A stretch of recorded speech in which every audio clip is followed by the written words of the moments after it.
El ascenso de la clase gerencial. Mis empleados en Roivant, que me presionaron para hacer más como director ejecutivo, eran sinceros en su deseo de justicia. Sin embargo, con mayor frecuencia son los altos ejecutivos quienes imponen sus propios valores a los demás. Aunque puedan afirmar que buscan justicia o que responden a partes interesadas, cuando los miembros de la clase gerencial de Estados Unidos mezclan negocios y política, generalmente se trata de mejorar su propia reputación y poder personal. Para fusionar exitosamente los negocios con la política, las élites gerenciales deben controlar ambos ámbitos. Y resulta que la clase gerencial tomó el control del gobierno mucho antes de capturar la industria privada. El año 2020 ofreció un ejemplo claro. Poco después de la 1 de la madrugada, hora estándar del este, del viernes 2 de octubre de 2020, el mundo supo a través de Twitter que el presidente Trump había dado positivo por COVID-19. Dada la edad y la salud del presidente Trump, existía una posibilidad real de que el presidente de Estados Unidos pudiera quedar incapacitado o incluso morir en vísperas de las elecciones presidenciales. El presidente Trump fue ingresado en el Centro Médico Militar Nacional Walter Reed, en Washington, D.C., donde recibió una combinación poco convencional de medicamentos. Uno de ellos era un cóctel de anticuerpos no aprobado de una empresa biotecnológica llamada Regeneron. Para el lunes, el presidente Trump había salido de Walter Reed sintiéndose saludable. En un video ampliamente publicitado esa semana, el presidente Trump expresó que, en su opinión, la terapia experimental de Regeneron fue lo que marcó la mayor diferencia en su recuperación. La idea no es descabellada. El cóctel de Regeneron contenía anticuerpos específicamente diseñados para unirse al virus responsable de la infección por COVID-19. Regeneron había utilizado el mismo enfoque para tratar con éxito el ébola.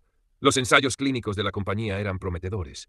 Por eso, los médicos del presidente Trump hicieron arreglos especiales para que recibiera esta terapia, aunque aún no estuviera aprobada por la Administración de Alimentos y Medicamentos de Estados Unidos, FDA, por sus siglas en inglés.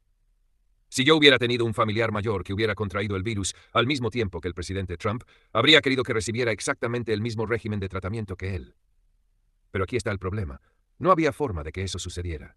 Yo era un director ejecutivo bien conectado de una empresa biotecnológica y aún así no habría tenido ninguna oportunidad. Cientos de miles de pacientes hospitalizados por COVID-19 simplemente podían olvidarse de ello. ¿La razón? Una respuesta de 3 letras. FDA. El cóctel de anticuerpos de Regeneron no estaba aprobado por la FDA en el momento en que el presidente Trump lo recibió. Por casualidad, el presidente Trump pertenecía al mismo club de golf que Len Schleifer, el director ejecutivo de Regeneron. Además, Trump era el presidente. Así que estaba en una posición única para hacer una llamada telefónica y acceder de inmediato a una terapia experimental que ningún estadounidense común podría obtener. Es obvio que el presidente de Estados Unidos debe recibir el mejor tratamiento posible. El problema era que todos los demás no podían, debido a las barreras erigidas por el propio gobierno de Estados Unidos. Eso puede sonar desconcertante, y es particularmente irónico que haya sucedido bajo el mandato del presidente Trump, ya que fue él quien impulsó la legislación de derecho a intentar a través del Congreso. El nombre de la ley lo resume bien. Da a los pacientes el derecho de intentar opciones de tratamiento que aún no están aprobadas por la FDA, excepto que al final no lo hizo. Aquí hay un oscuro secreto que la mayoría de los estadounidenses no conoce. Ninguna empresa biotecnológica o farmacéutica respetable realmente pone a disposición de los pacientes sus terapias experimentales a través del derecho a intentar. Las empresas simplemente se niegan a participar en ello. ¿La razón? Una vez más, la FDA. La agencia detesta absolutamente la ley de derecho a intentar. Si los pacientes necesitan acceder a medicamentos antes de que sean aprobados, la FDA prefiere un programa diferente, el programa de acceso ampliado, que está supervisado por la FDA en lugar del derecho a intentar, que no lo está. Quizá esa sea una perspectiva razonable, pero incluso si a la FDA no le gusta el derecho a intentar, sigue siendo la ley del país, ¿verdad? En teoría sí, en la práctica no. La regla general en la industria farmacéutica es esta. Haces lo que la FDA quiere. Punto. Es bien sabido en la industria que si te arriesgas con el derecho a intentar, lo haces bajo tu propio riesgo. Como dice el viejo adagio en la industria farmacéutica, la FDA nunca olvida. Las empresas no ganan dinero poniendo medicamentos a disposición a través del derecho a intentar. Pero cada año de retraso en la aprobación formal de la FDA para vender el medicamento puede ser extremadamente costoso. Todo lo que se necesita es un burócrata de nivel básico, citando alguna tecnicidad como razón para un retraso.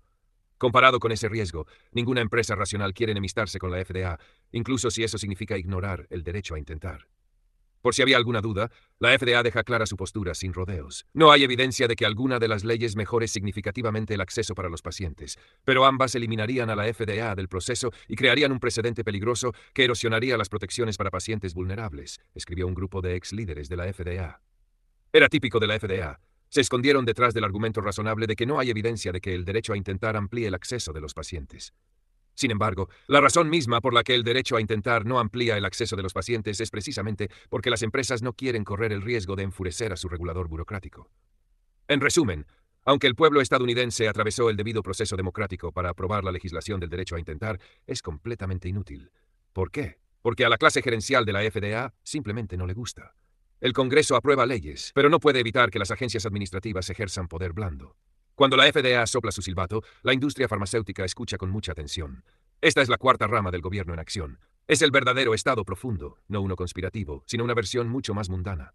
En la escuela secundaria nos enseñan que hay tres ramas del gobierno: legislativa, ejecutiva y judicial. Eso es ciertamente lo que dice la Constitución. Sin embargo, en la vida real, la cuarta rama del gobierno, el Estado administrativo, suele ser más poderosa que cualquiera de las otras tres. Este abecedario de agencias gubernamentales, SEC, FAA, FTC, HHS, FCC y más, gestiona los asuntos cotidianos del gobierno federal, compuesto por funcionarios públicos en gran medida aislados de la rendición de cuentas política. La realidad es que la mayoría de los empleados de carrera en la FDA realmente se preocupan por proteger la salud pública, al igual que la mayoría de los empleados de carrera en la CIA se preocupan genuinamente por proteger la seguridad nacional. Esa noble motivación guía sus acciones diarias, ocasionalmente combinada con un hambre de relevancia y poder. Por lo general, toman decisiones científicas sensatas. Incluso cuando se equivocan, a menudo tienen buenas razones para querer que las cosas se hagan de cierta manera. Pero mi principal queja no es que estos tecnócratas estén tomando decisiones equivocadas. Es que usan su autoridad tecnocrática para subvertir la voluntad del pueblo estadounidense.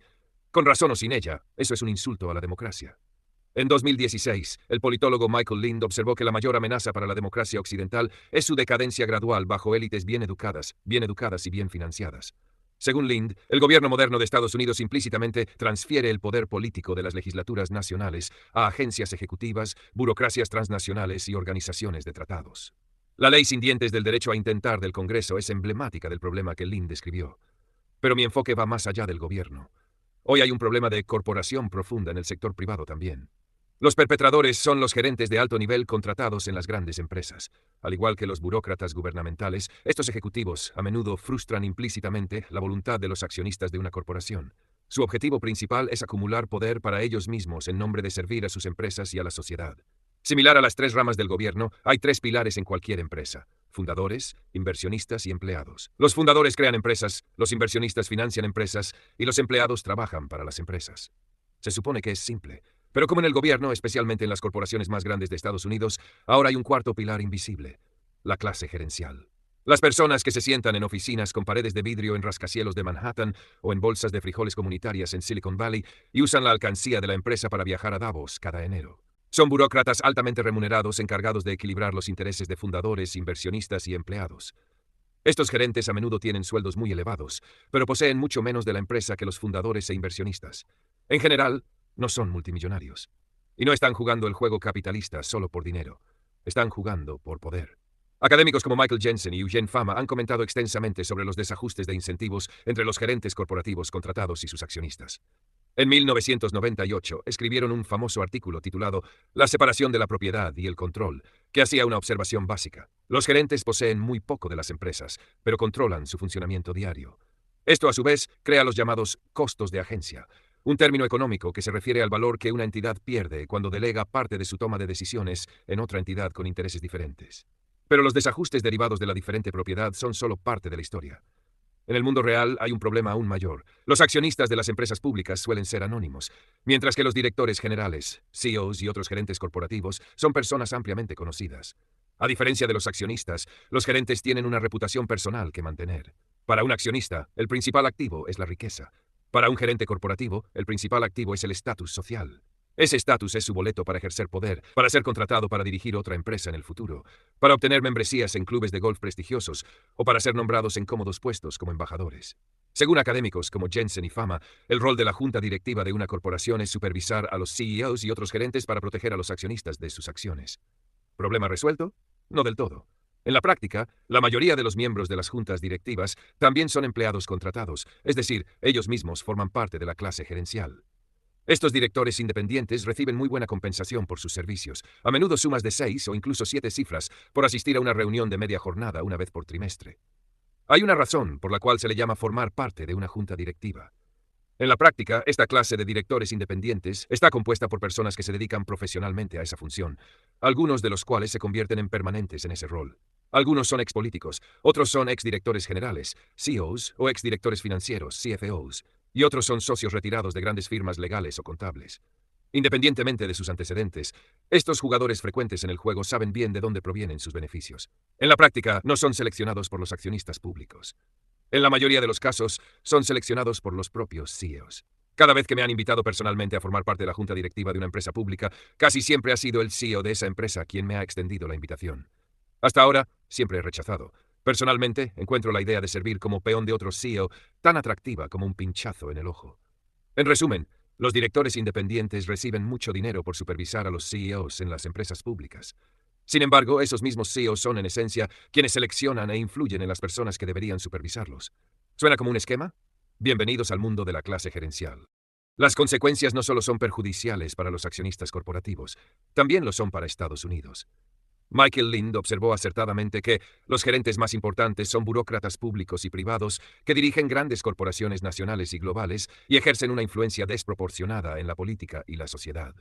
El teórico político James Burnham escribió sobre este fenómeno en su éxito de ventas de 1941, La Revolución Gerencial. En 1946, George Orwell resumió bien la teoría de Burnham. El capitalismo está desapareciendo, pero el socialismo no lo está reemplazando. Lo que ahora está surgiendo es un nuevo tipo de sociedad planificada y centralizada, que no será ni capitalista ni, en ningún sentido aceptado de la palabra, democrática. Los gobernantes de esta nueva sociedad serán ejecutivos de negocios, técnicos, burócratas y soldados, agrupados por Burnham bajo el nombre de gerentes. Estas personas eliminarán a la antigua clase capitalista, aplastarán a la clase trabajadora y organizarán la sociedad de tal manera que todo el poder y los privilegios económicos permanezcan en sus propias manos. Una de las principales motivaciones de los CEOs contratados es mantener su reputación personal para abrirse puertas en el futuro. Pero eso va más allá de las oportunidades laborales futuras o las membresías en clubes exclusivos. Si solo fuera eso, los accionistas corporativos serían las únicas víctimas, pero nadie más. Como argumenta Lind, los sectores público, privado y sin fines de lucro en Occidente moderno ya no tienen líneas claras que los separen. Más bien, están todos poblados por un grupo común. Los diplomáticos se convierten en banqueros de inversión. Los banqueros de inversión se convierten en embajadores. Los generales forman parte de juntas corporativas y los ejecutivos corporativos forman parte de juntas sin fines de lucro. Eso permite lo que Lind llama dominancia gerencial reforzada por la movilidad lateral en los niveles más altos de la sociedad. Esa dominancia gerencial subvierte la voluntad del pueblo estadounidense. Hace que nuestra democracia real sea impotente. Juntos, estos burócratas aplastan la voluntad de los accionistas, a quienes se supone que deben representar, sustituyendo los juicios democráticos por sus propios juicios, los cuales, por supuesto, están informados por su interés en preservar sus propios intereses personales y reputación. Al adoptar el modelo de múltiples partes interesadas, la clase gerencial corporativa ha llevado a cabo la estafa perfecta. Los CEOs pueden hacer lo que quieran siempre que digan que tienen en mente los mejores intereses de todos. El wokenomics es un arma poderosa para los CEOs, que pueden desplegar fácilmente como una cortina de humo para distraer de la avaricia, el fraude y la mala conducta. Proporciona la coartada perfecta. Responsabilidad ante todos equivale a no tener responsabilidad ante nadie. Nadie puede servir a dos amos. Los ejecutivos corporativos lo saben mejor que nadie. Afirman servir tanto a los accionistas como a las partes interesadas. Pero como verás, cuando tienen que elegir a quién servir, se sirven a sí mismos. Consideremos el caso de Volkswagen. Su clase gerencial afirmaba servir a todos. Su CEO proclamaba que, bajo su liderazgo, la empresa se había convertido en un buen administrador del medio ambiente, un buen servidor para sus clientes y una buena inversión para sus accionistas. Pero todo eso era pura palabrería. Al final, los ejecutivos de Volkswagen realmente solo se ayudaron a sí mismos. Volkswagen parecía haber alcanzado su objetivo tan publicitado de convertirse en el principal fabricante de automóviles del mundo a principios de 2015. Las cifras de ventas globales mostraban que superaba a Toyota para ocupar el primer lugar. Volkswagen había trabajado en este objetivo durante una década, con un enfoque particular en lograr un crecimiento masivo de ventas en Estados Unidos, el mercado automotriz más grande del mundo. Volkswagen, que previamente había sido un jugador menor en Estados Unidos, cambió esa narrativa con una destacada campaña de marketing de diésel limpio, posicionando sus automóviles como alternativas ecológicas a híbridos como el Toyota Prius. La campaña de relaciones públicas dio frutos. En septiembre de 2015, el índice de sostenibilidad Dow Jones nombró a Volkswagen como la compañía automotriz más sostenible del mundo. Había obtenido una puntuación casi perfecta, con calificaciones máximas en códigos de conducta, cumplimiento y anticorrupción, así como en gestión de la innovación y estrategia frente al cambio climático. El presidente y CEO de Volkswagen, Martin Winterkorn, había liderado la transformación de Volkswagen, que pasó de ser un fabricante de automóviles mediocre al más grande del mundo en solo unos años. Para 2014, Winterkorn había guiado exitosamente a Volkswagen a la cima con su estrategia consciente del clima. En una carta anual a los accionistas, dijo: "La industria automotriz está experimentando un cambio fundamental. Basta con mirar la legislación cada vez más estricta sobre emisiones de CO2 o la rápida digitalización de los vehículos, plantas y salas de exhibición. Esto nos cuesta una gran cantidad de energía y dinero. Pero en Volkswagen no vemos esta transición como una amenaza, sino como una oportunidad tremenda, una que debemos y aprovecharemos. Winterkorn y Volkswagen realmente aprovecharon una tremenda oportunidad. Una semana después de su comunicado de prensa lleno de autoelogios, la Agencia de Protección Ambiental de Estados Unidos, EPA, emitió un aviso formal de violación al fabricante de automóviles alemán, alegando que Volkswagen había instalado software o dispositivos de derrota en sus automóviles para eludir los estándares de emisiones de la EPA. La agencia descubrió que casi 500.000 automóviles diésel de Volkswagen en las carreteras estadounidenses estaban emitiendo hasta 40 veces más gases tóxicos de lo permitido por la ley de aire limpio. Más tarde, la EPA descubriría que hasta 590.000 automóviles estaban implicados. 2 días después, la directiva de Volkswagen admitió públicamente haber hecho trampa en las pruebas de emisiones y reveló que los dispositivos de derrota se habían instalado en 11 millones de automóviles en todo el mundo. Estos dispositivos permitían a los autos detectar cuándo estaban siendo sometidos a condiciones de prueba y modificar su rendimiento y controles antipolución para aparentar cumplir con las normativas ambientales. En condiciones normales, que requerían mayor rendimiento, los autos volvían a consumir gasolina de manera desmedida. La noticia negativa hizo que el precio de las acciones de Volkswagen cayera un 50% desde su máximo histórico. Fue discretamente eliminada del DJSI. Inicialmente, Volkswagen acusó a un grupo de ingenieros deshonestos de haber perpetuado el fraude, pero con el tiempo quedó claro que los estaban usando como chivos expiatorios para proteger a los altos ejecutivos.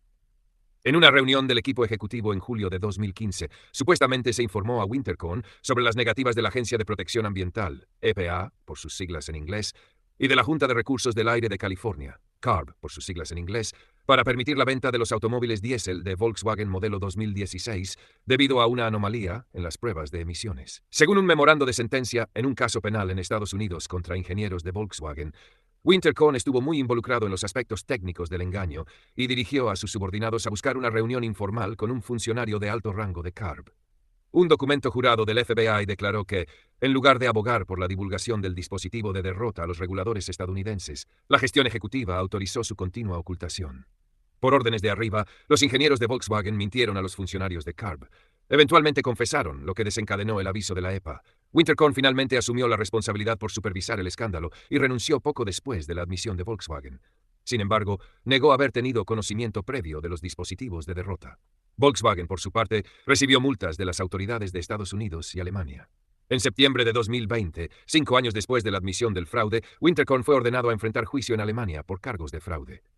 Esto siguió a una acusación en abril de 2019 contra Winterkorn y otros altos ejecutivos de Volkswagen. Un tribunal de distrito alemán afirmó en una declaración que existía una probabilidad sustancial de condena, basada en las pruebas presentadas en la acusación.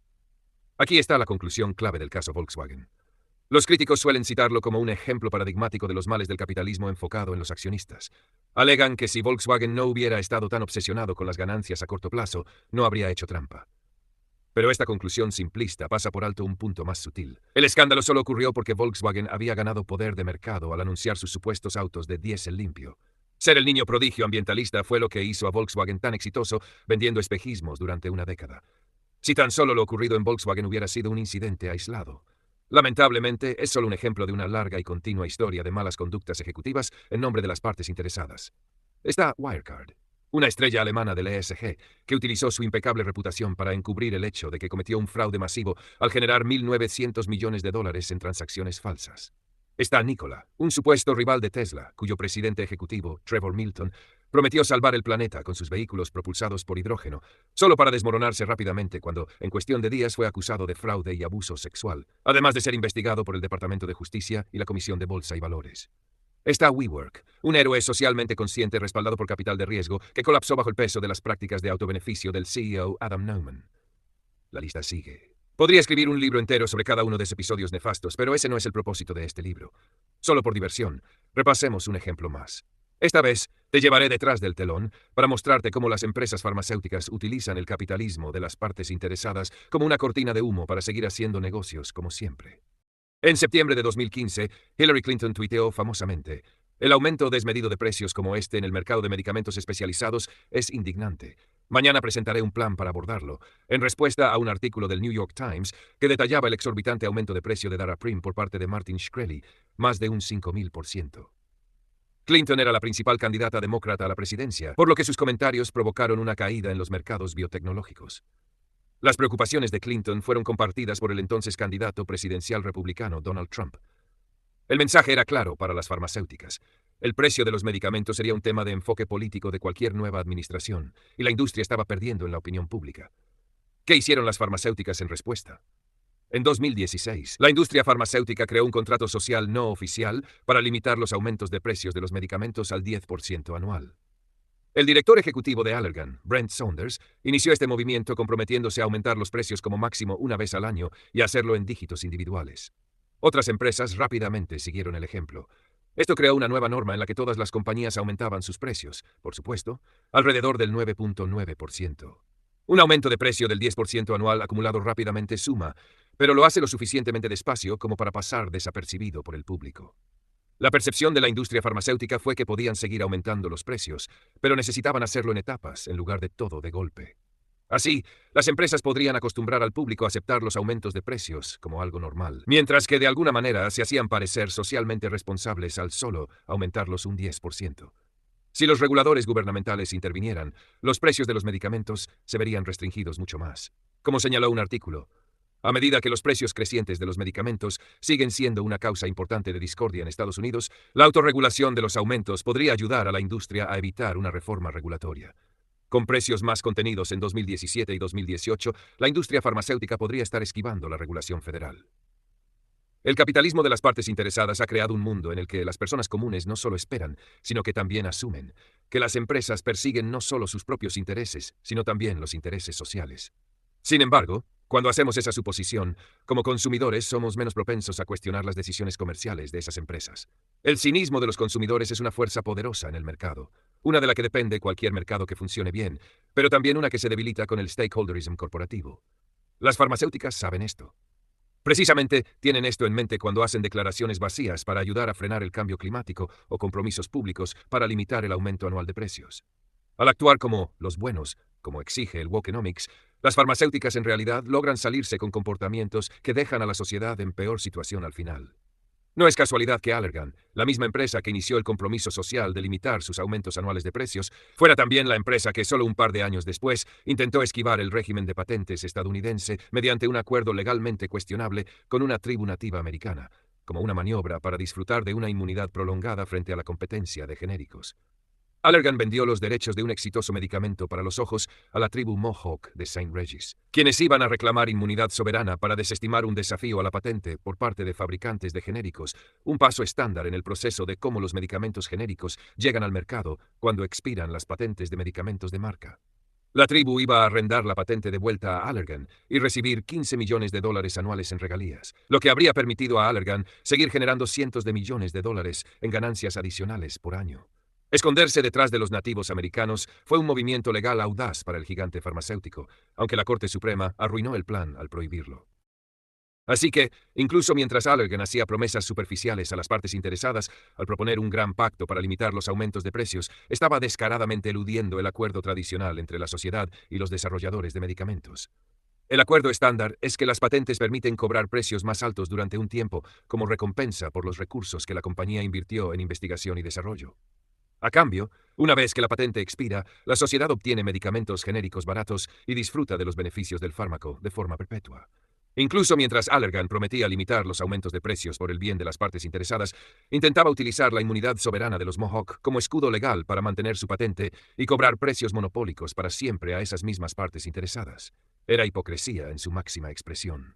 Allergan quería aumentar esos precios un 10% anual para siempre, en lugar de dejar que la fiesta terminara algún día. Creo que Estados Unidos está mejor si simplemente aceptamos el sistema que tenemos para fomentar la innovación farmacéutica. Claro, necesita algunos ajustes técnicos aquí y allá, pero en términos generales, el sistema funciona para proporcionar tratamientos que salvan vidas a las personas que los necesitan. Deberíamos reconocer que esto significa que las compañías farmacéuticas actuarán en su propio interés, cobrando precios relativamente altos por sus medicamentos mientras estén protegidos por patentes, pero los pondrán disponibles a precios muy bajos después de eso. Si esto ocurre, todos salimos beneficiados al final. Pero cuando exigimos que esas mismas compañías se comporten como benefactores sociales, cobrando precios más bajos, incluso mientras sus medicamentos están protegidos por patentes, entonces esas mismas compañías simplemente usan esa fachada altruista como arma para evadir los mecanismos de mercado que ya tenemos en vigor para controlar los precios farmacéuticos. El capitalismo tiende a funcionar bien cuando todos saben qué esperar. Cuanto menos claras son esas expectativas, mejor funciona el sistema para la clase gerencial, pero peor para la sociedad en general. ¿Cómo podemos poner fin a la tiranía de la clase gerencial corporativa? Aquí tienes una idea. Limitar el alcance de la regla de juicio empresarial, o BJOR por sus siglas en inglés. En la práctica, la mayoría de los ejemplos de capitalismo para las partes interesadas en el mundo real comienzan con un director ejecutivo que decide usar la plataforma corporativa de la empresa para resolver un problema social. Esto a menudo resulta en decisiones empresariales deficientes que generan externalidades negativas para la democracia. Sin embargo, los directores ejecutivos cuentan con la protección de la BJOR, un privilegio corporativo diseñado para protegerlos, junto con los directores corporativos, de demandas por malas decisiones empresariales. Aunque existen buenas razones para esta doctrina legal, hoy se aplica de manera demasiado amplia, lo que resulta tóxico tanto para las empresas como para la democracia. Así es como funciona. La BEJ protege a los directores y funcionarios de una corporación en caso de que sean demandados por violar su deber de diligencia hacia la empresa. Según esta regla, un tribunal validará las decisiones de un director siempre que se hayan tomado, 1, de buena fe, 2, con el cuidado que usaría una persona razonablemente prudente, y 3, con la creencia razonable de que el director actúa en el mejor interés de la corporación. En la práctica, todo abogado corporativo sabe que la BJOR significa que un funcionario o director de una empresa está exonerado como demandado en un caso legal.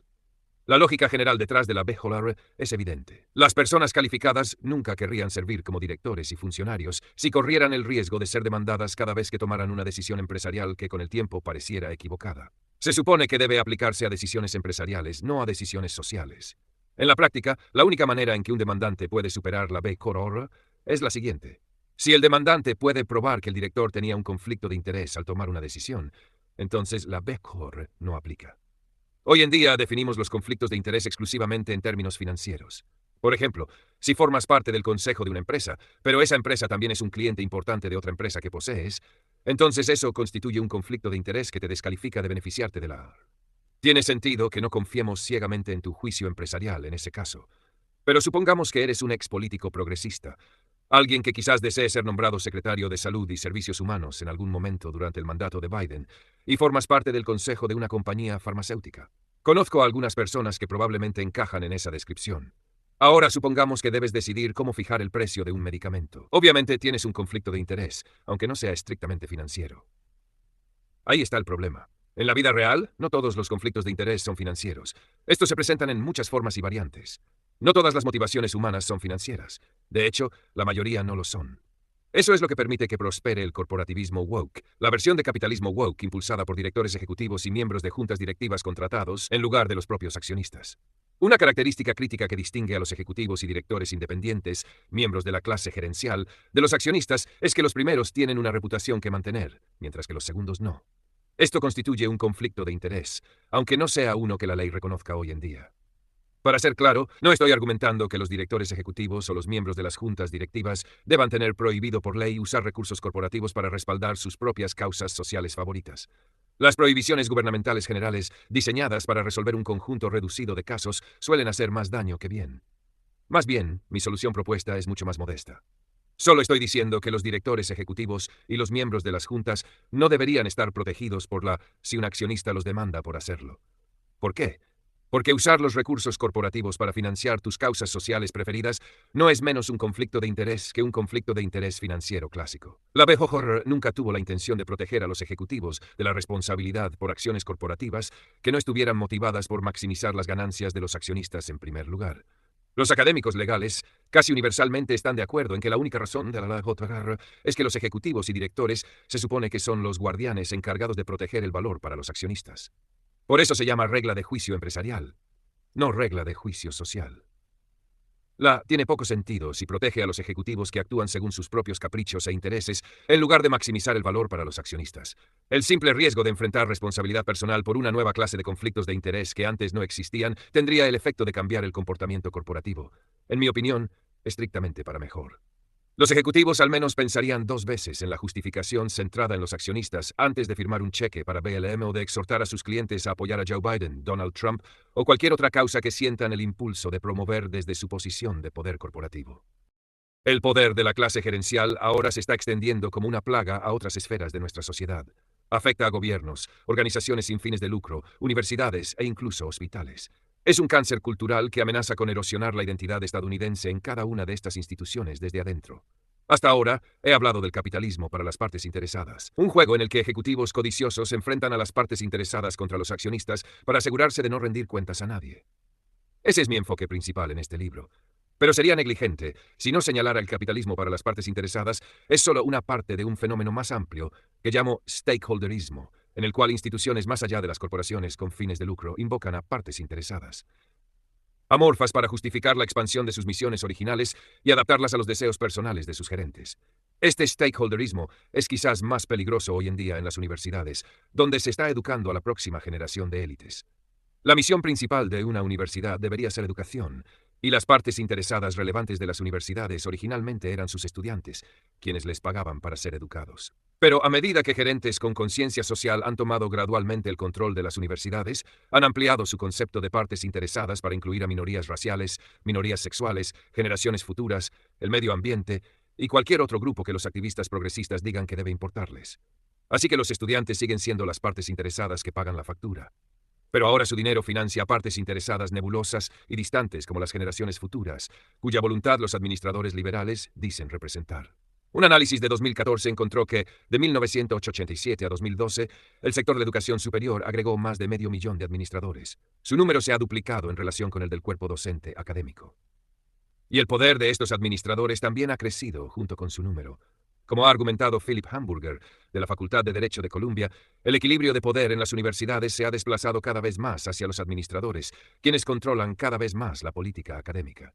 En su libro Restoring the Promise, Higher Education in America, el economista Richard Vedder calcula que, si la proporción de burócratas en campus en comparación con el cuerpo docente se hubiera mantenido constante desde 1976, habría 537,317 administradores menos, ahorrando a las universidades 3.5 mil millones al año y permitiendo reducir la matrícula estudiantil en un 20%.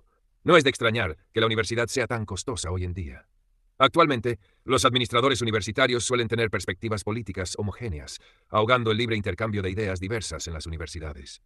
Samuel Abrams, académico visitante en el American Enterprise Institute, descubrió que los miembros liberales del personal superan a sus contrapartes conservadoras en una sorprendente proporción de 12-1.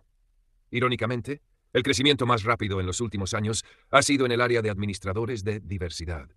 Mark Perry, profesor de economía en la Universidad de Michigan Flint, calculó recientemente que su universidad tiene casi 100 administradores de diversidad, con un costo total de aproximadamente 14 millones al año, o 300 por estudiante inscrito. Al igual que en las corporaciones, los objetivos de estos administradores universitarios están desalineados con los objetivos de los principales interesados, en este caso, la propia universidad. Los administradores de diversidad tienen un interés personal en perpetuar la percepción de un problema de diversidad, o su trabajo se vuelve superfluo. Recordemos que Michael Linden marcó el auge de la clase gerencial como parte de una batalla entre las élites y la gente común, una batalla que las élites estaban ganando. Hay algo de verdad en esa afirmación, pero es una visión demasiado simplista. No todas las élites son iguales. Tanto los profesores como los administradores universitarios son élites, pero sus contribuciones, roles y carácter esencial son completamente diferentes. Los profesores desarrollan ideas nuevas, audaces y a menudo controvertidas. Los administradores universitarios, bueno, administran cosas. En mi opinión, los profesores excéntricos tienen más probabilidades de ayudar a la universidad a cumplir su propósito esencial que cualquier administrador. Lo mismo ocurre con las empresas. Fundadores, inversores y gerentes contratados del nivel C-suite son todos élites en el esquema general. Pero eso pasa por alto una lucha de poder importante dentro de la corporación misma, entre la clase de fundadores accionistas y la clase gerencial. Para mí, Estados Unidos trata de empoderar a los verdaderos innovadores, como los fundadores, los verdaderos tomadores de riesgos, como los inversores, los verdaderos pensadores, como los profesores, y los verdaderos líderes electos, por encima de los intermediarios burocráticos contratados para administrarlos a todos. Entonces, el verdadero problema con el ascenso de la clase gerencial no es simplemente que las élites están ganando y la gente común está perdiendo. Es que el propósito esencial de una institución, ya sea una empresa o una universidad, es menos probable que se cumpla cuando está dirigida por un gerente que cuando está dirigida por alguien que encarna la esencia de lo que esa institución hace. Ahí es donde mi visión se aparta de la de Lind. Ambos coincidimos en que el ascenso de la clase gerencial es un problema fundamental para Estados Unidos, pero Lind lo ve como una batalla entre élites y gente común.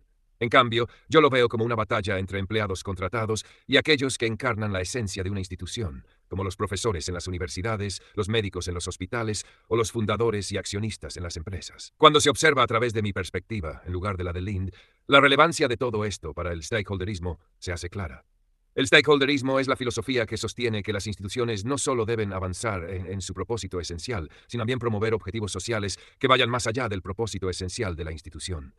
A simple vista, esa filosofía parece lo suficientemente benigna. Claro, se podría argumentar que una universidad es peor educando a los estudiantes si su administración también está enfocada, por ejemplo, en abordar el cambio climático o luchar contra el racismo.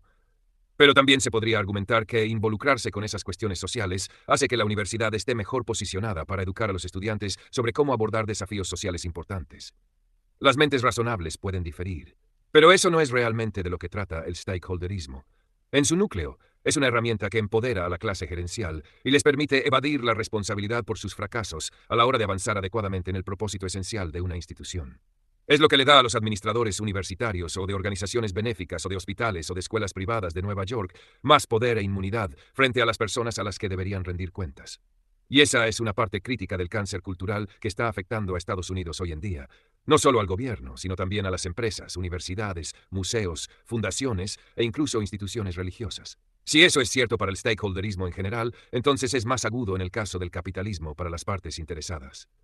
He aquí por qué. La regla número 1 del juego para cualquier CEO que quiera consolidar poder es esta. Cuantas más personas tengas a quienes rendir cuentas, más poderoso te vuelves.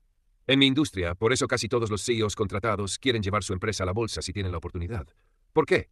Como empresa privada, está accountable, rindiendo cuentas a un pequeño grupo de accionistas, a menudo capitalistas de riesgo y firmas de capital privado que te están observando en cada paso del camino. Pero como empresa pública, tienes que rendir cuentas a miles de accionistas, la mayoría de los cuales nunca conocerás y la mayoría de los cuales nunca se conocerán entre sí. Eso significa que, incluso si un accionista no está contento con lo que haces, siempre puedes afirmar que otro sí lo está. Eso es casi imposible de hacer en una empresa privada de propiedad cerrada. Si es cierto que los CEOs se vuelven menos responsables al rendir cuentas a más personas, entonces el capitalismo para las partes interesadas empodera a la clase gerencial corporativa para consumar su golpe. Al rendir cuentas a literalmente todos, se vuelven responsables de nadie. Ese es el corazón del problema del capitalismo para las partes interesadas. No se trata de servir a las partes interesadas en lugar de a los accionistas. Se trata de servir a la clase gerencial en sí. Con el ascenso de la clase gerencial, Estados Unidos se está convirtiendo cada vez menos en lo que es, y más en una versión distorsionada del modelo europeo de progreso social, donde los ejecutivos de élite trabajan de la mano con el gobierno para hacer lo que consideran mejor para la sociedad. Tal vez esto funcione en Europa. Yo diría que la historia de innovación de Estados Unidos demuestra que nuestro enfoque corporativo en el valor para los accionistas funciona mejor, aunque esa es una discusión que tendrá lugar en otro momento. Mi punto es diferente. Si Estados Unidos afirma ser Estados Unidos, pero se mueve lentamente y a escondidas hacia el modelo europeo por la puerta trasera, simplemente nos convertiremos en una peor versión de Europa y una peor versión de nosotros mismos. Podríamos convertirnos también en una versión peor de Japón. He hecho muchos negocios allí y me sorprendió descubrir que en Japón, a menudo no importa lo que diga el CEO de una empresa. Los gerentes de la empresa en muchos casos harán lo que quieran porque no se les puede despedir. No trabajan para el CEO si el CEO no puede despedirlos. Tal vez ese modelo funcione bien en Japón.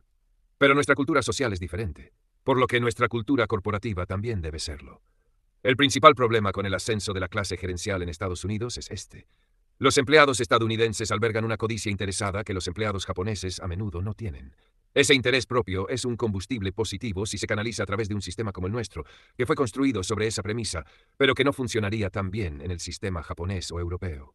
La ventaja competitiva de Estados Unidos reside en aprovechar nuestros impulsos interesados para construir algo más grande que nosotros mismos.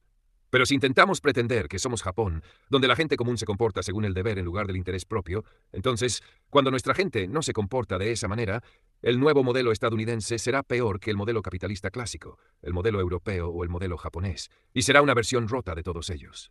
La identidad de Estados Unidos siempre ha sido sobre el poder del pueblo, superando a la clase gerencial, en nuestra democracia y también culturalmente, en nuestras universidades, empresas y gobierno. El ascenso de la clase gerencial es una enfermedad que afecta el alma de nuestras instituciones más importantes. La historia enseña que lo que comienza como una crisis de responsabilidad para empresas individuales, si no se controla, se convierte en una crisis para el sistema en su conjunto. La burbuja ESG A principios de este año, recibí una llamada del Comité de Servicios Financieros de la Cámara de Representantes para testificar como experto sobre un tema aparentemente abstracto. Las nuevas reglas de la Comisión de Bolsa y Valores, SEC por sus siglas en inglés, que exigirían a las empresas públicas de los Estados Unidos revelar regularmente los llamados factores ESG. El Congreso estaba considerando nuevas leyes para obligar a las empresas a divulgar no solo sus métricas financieras en sus informes trimestrales y anuales, sino también factores ambientales, sociales y de gobernanza, como la diversidad racial y de género en la fuerza laboral, el impacto del cambio climático y similares. Mientras escuchaba a los congresistas demócratas y a sus testigos exponer su caso a favor de estas nuevas reglas de la SEC, tuve un flashback a mi propia experiencia viendo la crisis financiera de 2008. De hecho, mi introducción al mundo de los negocios comenzó con esa crisis financiera. Sin duda, eso moldeó mi propio cinismo hacia Wall Street desde el principio. En 2007, me uní a una firma llamada QVT Financial justo después de graduarme de Harvard. Era un joven analista en un equipo de biotecnología que representaba, al menos en ese momento, una pequeña porción del extenso fondo de cobertura. Las personas que dirigían la firma eran licenciados en física de lugares como Harvard y Caltech, que descubrieron que podían ganar más dinero comerciando con valores complejos que trabajando en un laboratorio.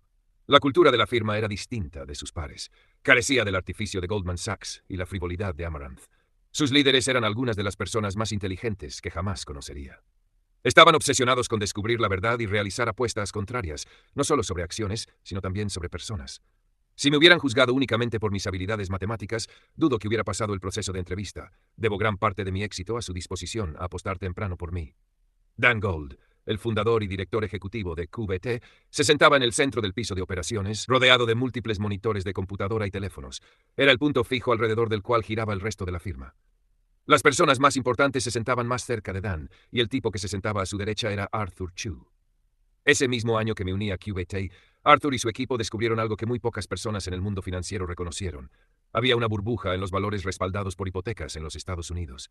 Él y Dan hicieron una serie de apuestas complejas a que sus precios caerían, y acertaron, convirtiendo a QVT en uno de los fondos de cobertura más rentables del mundo en 2007 y ganando una mención en el bestseller de Michael Lewis, The Big Short, a pesar de la solicitud de Dan de que Lewis no mencionara la compañía en el libro. La explicación estándar para la burbuja de las hipotecas subprime era que los prestamistas depredadores eran tiburones codiciosos que aprovecharon la oportunidad de otorgar préstamos hipotecarios a prestatarios individuales que no eran muy solventes. Por eso se llamaban hipotecas subprime. Las hipotecas prime eran préstamos hipotecarios otorgados a personas con una solvencia razonable. Subprime se refería a todo lo demás. Los bancos de Wall Street agruparon estas diferentes hipotecas para reducir el riesgo y luego las vendieron a inversionistas especulativos. Ese grupo es lo que llamamos valores respaldados por hipotecas. Pero lo insatisfactorio de simplemente culpar a la codicia por la crisis financiera de 2008 es que no explica el hecho de que lo más codicioso y más inteligente que alguien podría haber hecho en 2005 y 2006 era apostar contra esas hipotecas. En retrospectiva, debería haber sido obvio que muchos de estos prestatarios subprime incumplirían sus préstamos hipotecarios, y eso fue exactamente lo que sucedió. Si los banqueros de Wall Street eran tan codiciosos, ¿por qué tantos de ellos no aprovecharon la oportunidad? El verdadero culpable estaba aguas arriba de esa codicia. A partir de la década de 1990, el gobierno de los Estados Unidos emprendió una ambiciosa política para impulsar la propiedad de viviendas. La idea de poseer una vivienda se veía como el pináculo del sueño americano, por lo que el gobierno decidió hacer realidad ese sueño, creando categorías especiales de préstamos para fomentar la propiedad de viviendas, incluso entre personas cuyos ingresos no respaldaban el valor de las viviendas que compraron. De ahí surgieron organismos como Fannie Mae y Freddie Mac. Aunque técnicamente fueron creados durante la Gran Depresión, asumieron un papel renovado de importancia bajo la presidencia de Clinton. La verdadera pregunta no es por qué los prestamistas depredadores a principios de los años 2000 prestaron dinero a una multitud de prestatarios con malas calificaciones crediticias. La pregunta es por qué esos malos prestamistas depredadores tenían tanto dinero para prestar en primer lugar. Respuesta: una mala política gubernamental. Esa debería ser una de las lecciones clave de la crisis financiera de 2008. Las políticas económicas impulsadas por objetivos sociales corren el riesgo de crear burbujas de activos. Y cuando esas burbujas estallan, terminan perjudicando precisamente a las causas y a las personas que la política original pretendía beneficiar. Eso fue exactamente lo que ocurrió cuando la burbuja hipotecaria estalló en 2007, especialmente cuando esto derivó en el colapso de grandes instituciones financieras en 2008. Si quieres aprender más sobre ese fenómeno, lee The Big Short, que ofrece un relato completo de la burbuja de las hipotecas subprime y de las personas que ganaron dinero apostando audazmente en su contra. En realidad, los factores detrás de la crisis financiera de 2008 fueron múltiples y complejos. No puedo resumirlos en unas pocas páginas aquí, y mi razón para mencionarlo no es dar una lección de historia. Más bien es una advertencia. Es exactamente lo que vi durante la audiencia congresional en la que testifiqué a principios de este año. El presidente Biden y sus aliados en el Congreso estaban intentando inclinar la balanza de cómo los inversionistas asignan capital en la actualidad para promover una agenda social. Solo que esta vez el objetivo era fomentar la diversidad racial y la justicia climática, en lugar de la propiedad de viviendas. Está distorsionando la forma en que los inversionistas asignan capital. Y al igual que la última vez, no creo que termine bien. A los fines del argumento, asumamos que cuando me refiero a la inversión ESG, estoy hablando de la práctica ahora generalizada de los grandes fondos de inversión que recaudan capital bajo la bandera de invertir en empresas amigables con ESG y que luego invierten en empresas que logran convencerlos de que realmente cumplen con los principios ESG. Comencemos con los primeros principios. En teoría, si el mercado funciona según sus reglas normales, estos inversionistas ESG deberían aceptar una tasa de retorno sistemáticamente más baja como parte del acuerdo por invertir en empresas que se adhieren a sus principios. Aceptar menores retornos de la inversión ESG no es solo una consecuencia desafortunada de intentar hacer el bien social. Por el contrario, es precisamente lo que uno esperaría que sucediera si intercambiara factores tradicionales de inversión por factores sociales. De hecho, si eres un inversionista auténtico orientado a ESG que se preocupa por objetivos ambientales y sociales, este es un resultado deseable. De hecho, la única manera en que puedes lograr los cambios que deseas ver. Para demostrar por qué, voy a basarme en gran medida en un argumento presentado por Cliff Asness, fundador de Accurate Capital Management. Accurate significa investigación cuantitativa aplicada. Un exitoso gestor global de inversiones con aproximadamente $150,000 millones en activos bajo gestión. Es importante destacar que Accurate ofrece múltiples productos de inversión ESG. Pero la diferencia entre Accurate y otros inversionistas ESG es que Accurate no intenta atraer a sus clientes con la falsa promesa de que aplicar virtudes a la inversión les hará ganar más dinero. Comencemos con la práctica común de la inversión ESG de evitar las llamadas acciones de pecado. Las acciones de pecado incluyen empresas de industrias que se consideran poco éticas, inmorales o desagradables. Históricamente, las acciones de pecado incluían negocios en los sectores de alcohol, apuestas, tabaco y armas. Asness explica que los inversionistas que practican el filtrado negativo no pueden ganar más que los que no lo hacen, porque los filtradores negativos están sujetos a restricciones que los demás no tienen. En palabras de Asness, las restricciones nunca pueden ayudarte ex ante y solo a veces ex post, por suerte. ¿Por qué? Porque si te ayudan, no son restricciones, son lo que de todos modos quieres hacer. En efecto, cuando se evalúan puramente en términos de retorno y riesgo, los inversionistas restringidos solo deberían esperar ganar menos o igual que los inversionistas no restringidos. ¿Qué sucede si un grupo de inversionistas ESG no quiere poseer acciones de pecado? Bueno, alguien más tendrá que poseerlas, incluso si terminan poseyendo más de lo que normalmente desearían. ¿Cómo resuelve el mercado esto?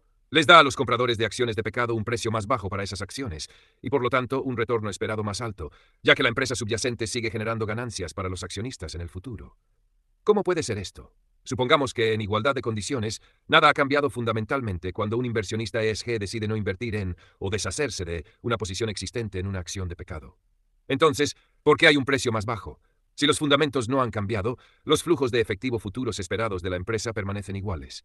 El precio más bajo es producto de una tasa de descuento más alta. La tasa de descuento más alta es el resultado de menos capital disponible para la empresa, o en otras palabras, menos demanda de las acciones de la empresa. La tasa de descuento es un costo de capital, más alto para la empresa porque recauda dinero a un precio más bajo cuando ofrece sus acciones.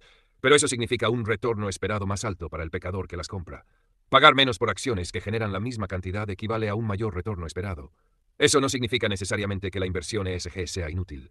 Es solo que por diseño se supone que sea relativamente menos rentable. Como señala Asness, esto es precisamente lo que los inversionistas ESG deberían querer. Al aumentar el costo de capital de las empresas pecaminosas, hacen que cada proyecto que consideren emprender sea más caro, por lo que estrictamente menos proyectos potenciales serán rentables.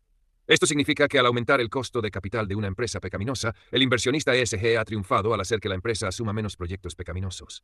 Pero al mismo tiempo, cuando obligan a la empresa a vender sus acciones más baratas, también garantizan mayores retornos esperados para las personas que todavía están dispuestas a comprarlas. Y al restringir sus propias opciones de inversión, el inversionista ESG reduce sus propios retornos esperados.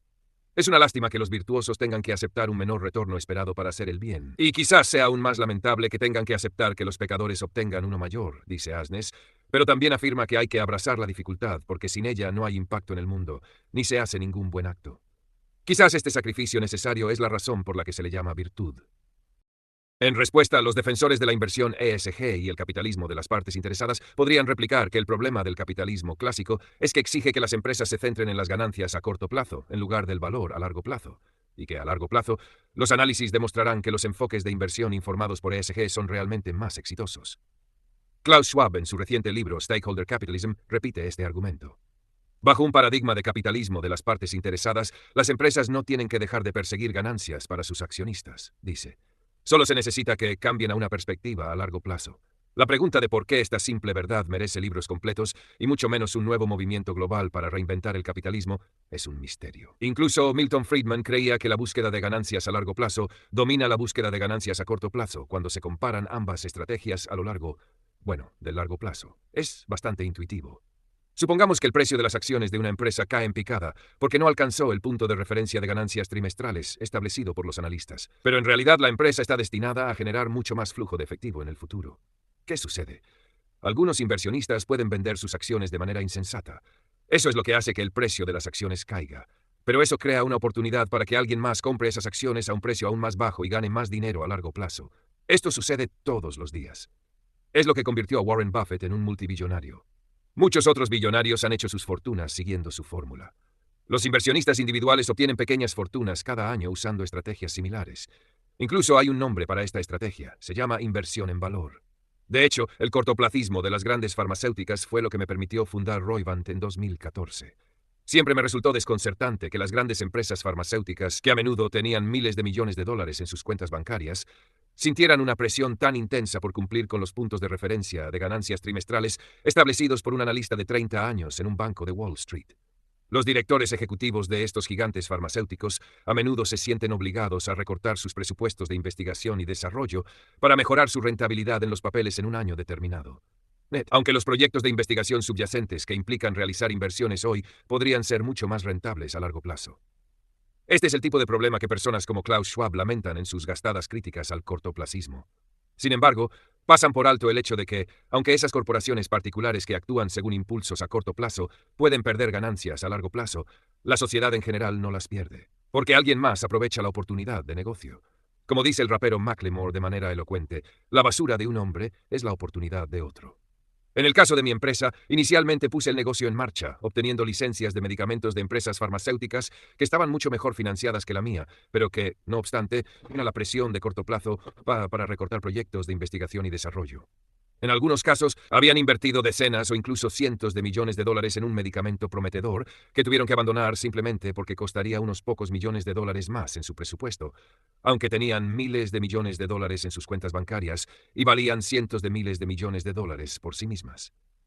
¿Por qué? Porque Wall Street tiende a centrarse en la línea de ganancias en la parte inferior del estado de resultados en un año dado, ignorando cómo una empresa puede usar su balance para realizar inversiones que generen aún más ganancias en el futuro, incluso si eso implica sacrificar la rentabilidad a corto plazo. Por supuesto, eso no tiene sentido. Es una de las muchas razones por las que la hipótesis del mercado eficiente es un montón de basura. Pero la buena noticia es que esto permitió que personas como Warren Buffett se enriquecieran y que personas como yo construyeran empresas exitosas. Yo pude hacer un pequeño pago inicial, con frecuencia de solo unos pocos millones de dólares, por medicamentos que podrían valer decenas o cientos de veces más. ¿Por qué? Porque mi empresa era una startup privada. No teníamos que obsesionarnos con las llamadas de ganancias trimestrales. No importaba si nuestro estado de resultados anual mostraba pérdidas en los primeros años, y mis inversionistas entendieron eso. Así que pudimos comprar medicamentos que las empresas más grandes habían inventado y en los que a menudo habían invertido fortunas, pagando literalmente centavos por cada dólar en comparación con su valor real. Los medicamentos son arriesgados, y algunos fracasaron. Pero suficientes lograron tener éxito como para hacer que todo el proyecto fuera valioso, en una escala medida en miles de millones. Lo mejor de todo es que la sociedad también se beneficia. Varios de esos medicamentos ahora están aprobados por la Administración de Alimentos y Medicamentos, FDA, por sus siglas en inglés, para pacientes con enfermedades importantes, que van desde el cáncer de próstata hasta la vejiga hiperactiva.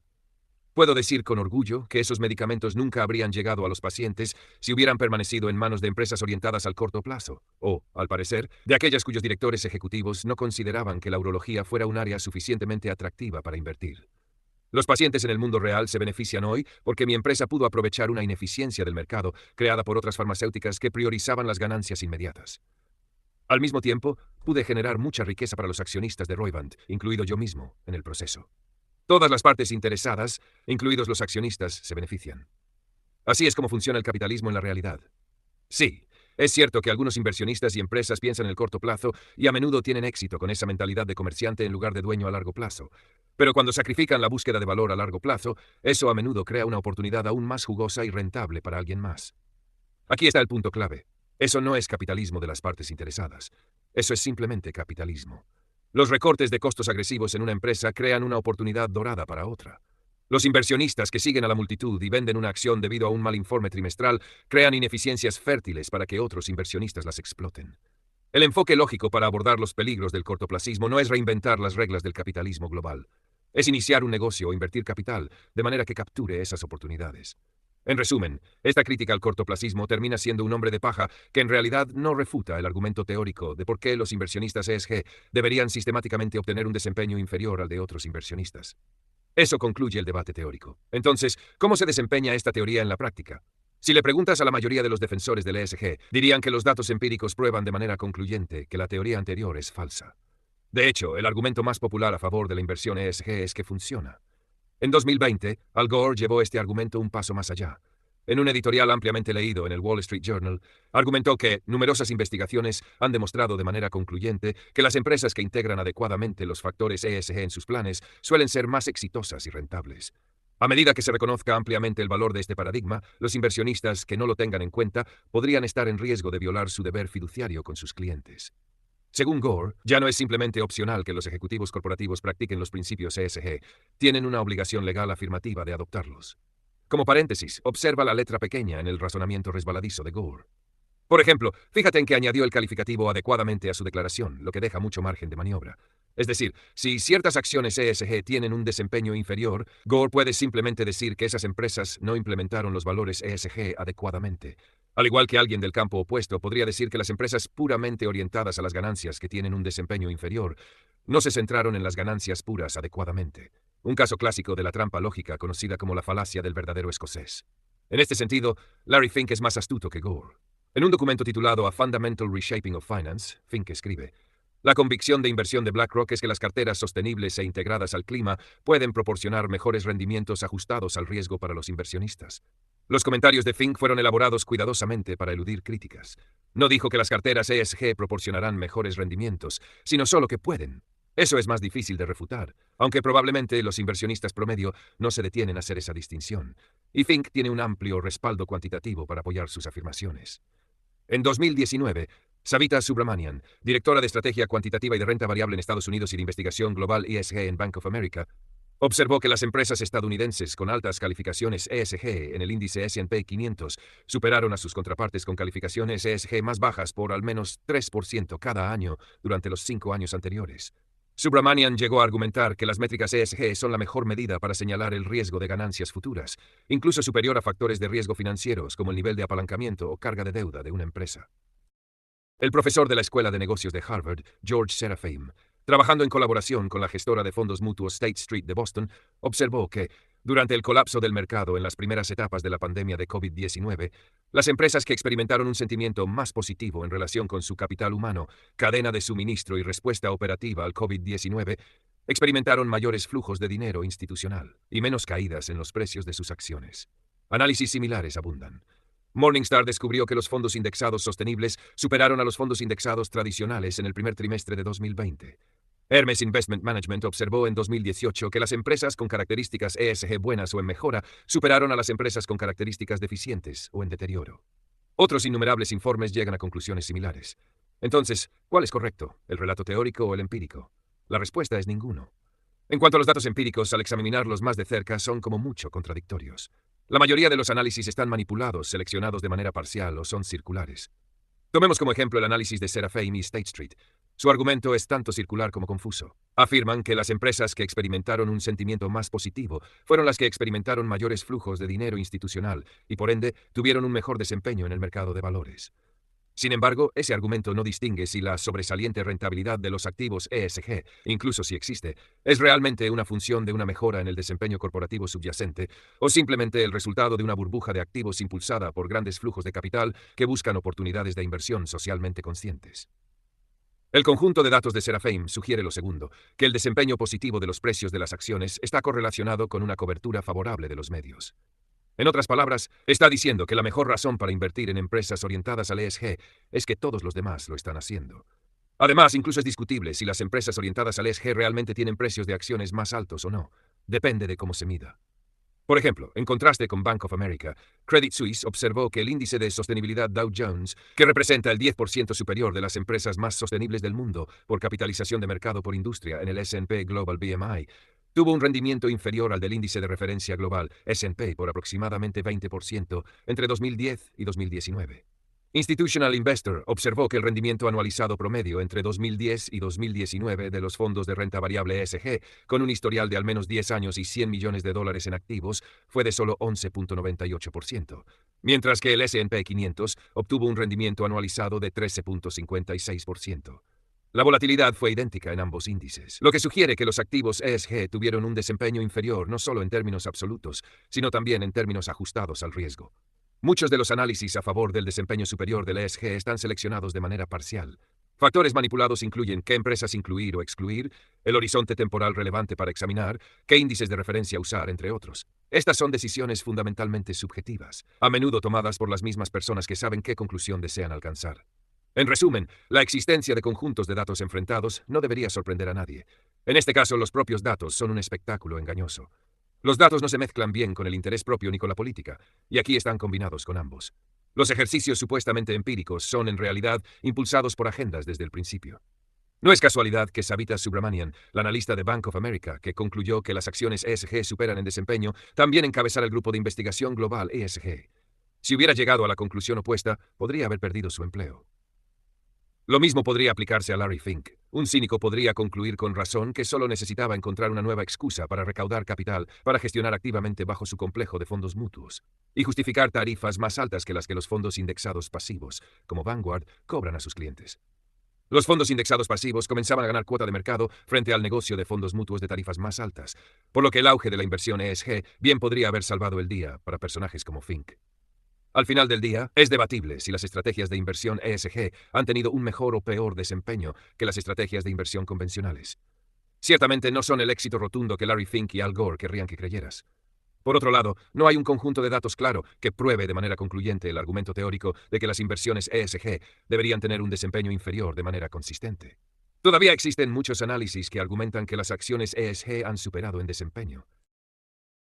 Entonces, ¿qué está pasando? Una posibilidad muy real es que estemos en una burbuja de activos ESG lista para estallar, al igual que la burbuja inmobiliaria del 2008. Un verdadero sello distintivo de muchas burbujas financieras es el desbordamiento de fondos hacia una clase de activos particular. Es difícil argumentar que no estamos viendo eso en el sector ESG hoy en día.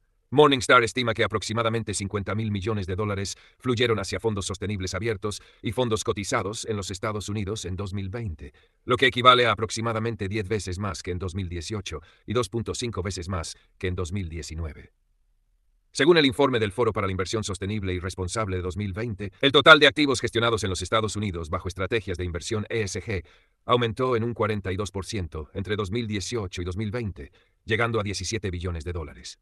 Esto significa que los activos gestionados bajo mandatos ESG ahora representan un asombroso 33% de los $51.4 billones de activos gestionados profesionalmente en los Estados Unidos. Se espera que esta proporción siga creciendo y se proyecta que los activos ESG representen el 50% de todos los activos gestionados en los Estados Unidos para 2025. El punto es, hay mucho dinero acumulándose en inversiones ESG y sostenibles en este momento. Es similar a la cantidad de dinero que se acumuló en préstamos hipotecarios debido a mandatos en los años previos a la crisis financiera de 2008. Las buenas estrategias de recaudación de fondos no siempre se traducen en buenas estrategias de inversión. Los precios de los activos pueden subir a corto plazo porque hay más dinero persiguiéndolos debido a la expectativa de que seguirán subiendo. Pero esa es la lógica de un esquema Ponzi. Es lo que Burton Malkiel llama la teoría del tonto mayor en su libro Un paseo aleatorio por Wall Street. Es una profecía autocumplida. Mientras haya otro comprador, el tren sigue funcionando, pero solo dura un tiempo. ¿Quién gana este juego? Al igual que en 2008, la respuesta son las grandes instituciones financieras. Los complejos de fondos mutuos como BlackRock ganan dinero en función de la totalidad de los activos que gestionan, no en función del rendimiento real de esos activos.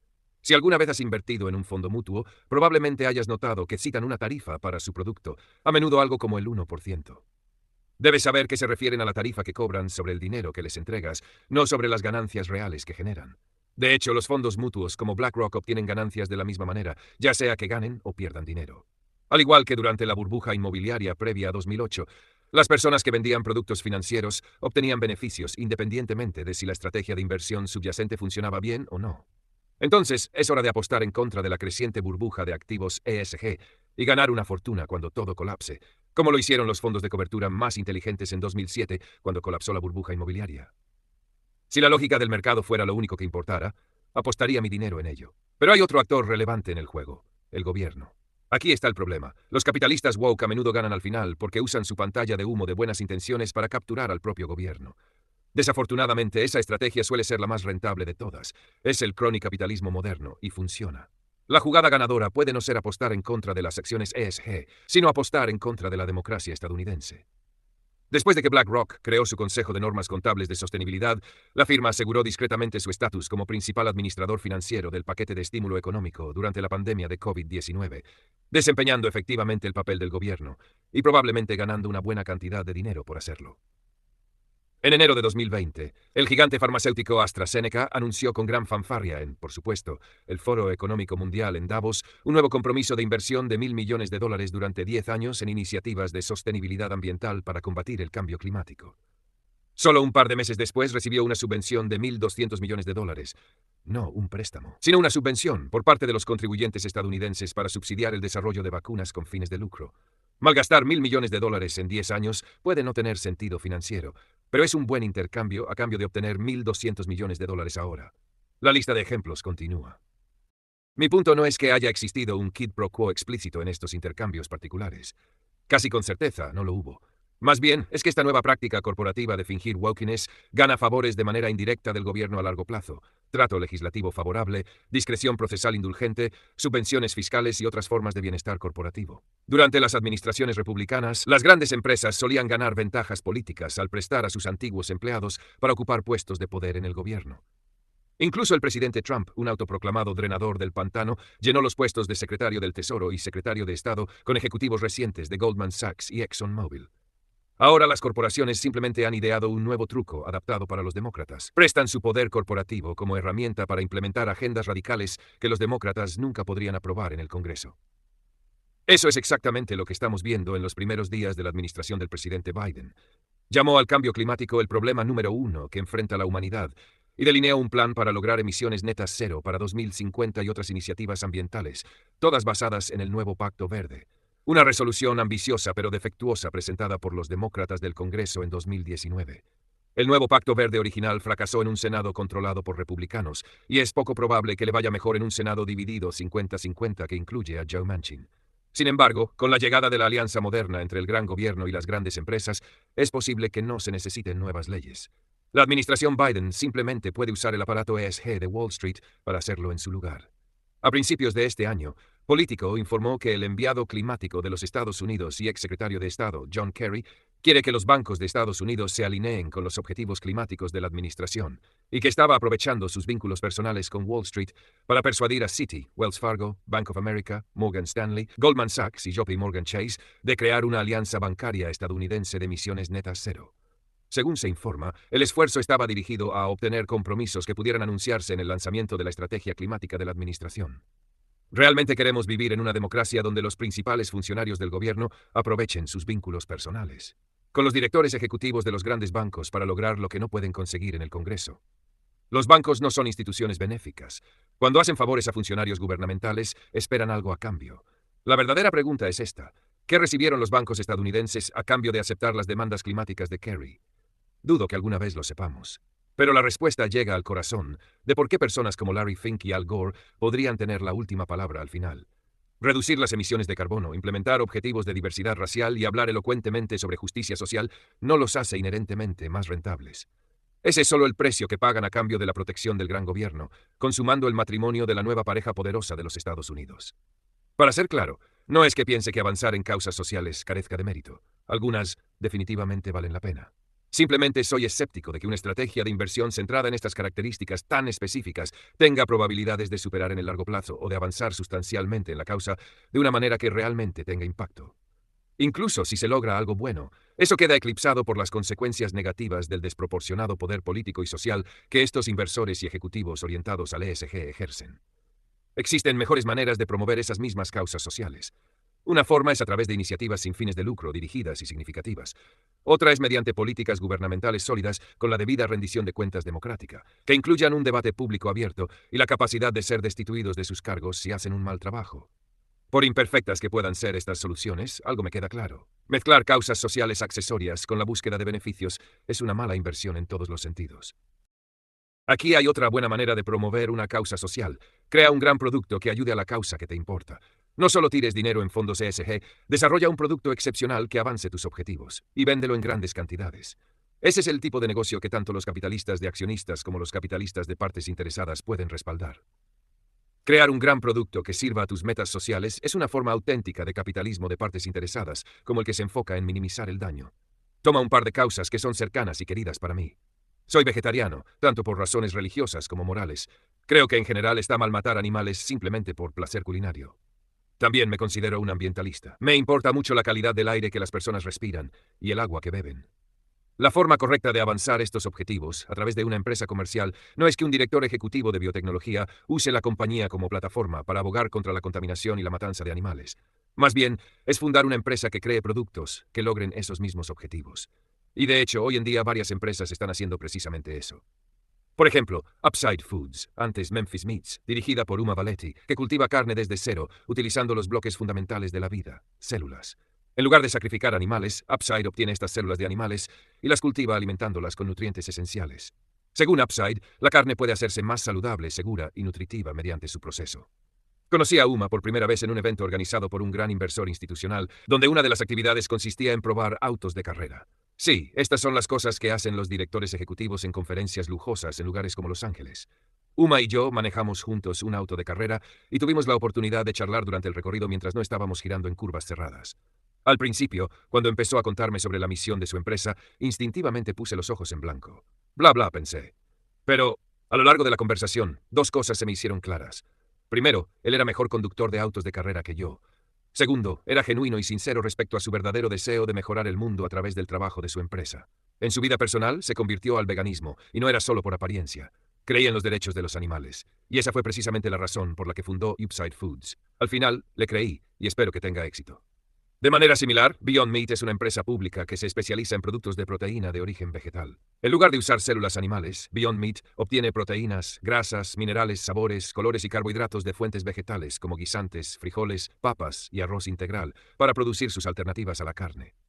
Beyond Meat cree que al cambiar de carne animal a carne de origen vegetal, puede impactar positivamente en 4 problemas globales en crecimiento: la salud humana, el cambio climático, las limitaciones de los recursos naturales y el bienestar animal. Según una evaluación comparativa, su Beyond Burger genera un 90% menos de emisiones de gases de efecto invernadero, requiere 46% menos energía, tiene más del 99% menos impacto en la escasez de agua y un 93% menos impacto en el uso de la tierra que un cuarto de libra de carne vacuna estadounidense. En lo personal, no estoy seguro de que Beyond Meat y otras marcas como Impossible Foods logren todas sus metas ambiciosas. Su conexión declarada con el cambio climático, en particular, me parece algo tenue, pero la conexión con el bienestar animal y el respeto al medio ambiente es clara. Aplaudo a estas empresas por intentarlo.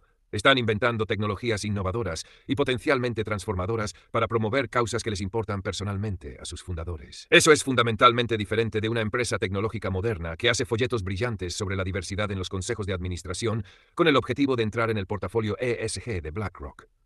Los inversores institucionales deberían dejar de jugar este juego de mover dinero y premiar a las empresas que les gustan, mientras castigan a las que no les gustan, basándose en factores que no tienen nada que ver con el valor comercial. Los directores ejecutivos deberían dejar de jugar el mismo juego desde el otro lado, haciendo proclamaciones vacías que no tienen nada que ver con sus empresas. Si quieres mejorar el mundo a través de tu negocio, hay una mejor manera: crea un gran producto en el que creas.